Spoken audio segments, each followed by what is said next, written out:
ಕಲಬುರಗಿಯಲ್ಲಿ ಹಿಜಾಬ್ ವಿವಾದದ ನಡುವೆಯೇ ಶ್ರೀರಾಮ ಸೇನೆ ವತಿಯಿಂದ ಶಾಲಾ ಹಾಗೂ ಕಾಲೇಜು ವಿದ್ಯಾರ್ಥಿಗಳಿಗೆ ಶಾಲುಗಳನ್ನು ವಿತರಿಸಲಾಯಿತು. ಸಂಘಟನೆಯ ಕಾರ್ಯಕರ್ತರು ವಿದ್ಯಾರ್ಥಿಗಳಿಗೆ ಕೇಸರಿ ಶಾಲುಗಳನ್ನು ನೀಡಿ ತಮ್ಮ ಬೆಂಬಲವನ್ನು ವ್ಯಕ್ತಪಡಿಸಿದರು. ಈ ಕಾರ್ಯಕ್ರಮವು ಸ್ಥಳೀಯ ಮಟ್ಟದಲ್ಲಿ ಚರ್ಚೆಗೆ ಕಾರಣವಾಗಿದ್ದು ಸಾರ್ವಜನಿಕರ ಗಮನ ಸೆಳೆದಿದೆ. ಈ ಕುರಿತು ವಿವಿಧ ಸಂಘಟನೆಗಳು ಮತ್ತು ನಾಗರಿಕರು ತಮ್ಮ ಅಭಿಪ್ರಾಯಗಳನ್ನು ವ್ಯಕ್ತಪಡಿಸುತ್ತಿದ್ದಾರೆ.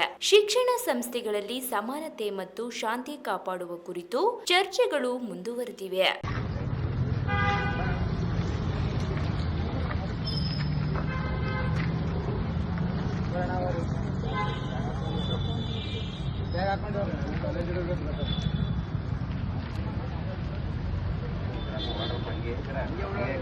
ಓಡಾಡ್ರಿ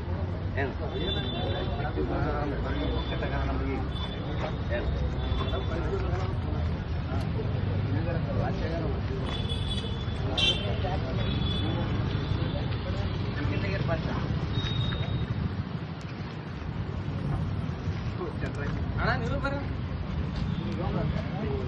ಬರ್ರಿ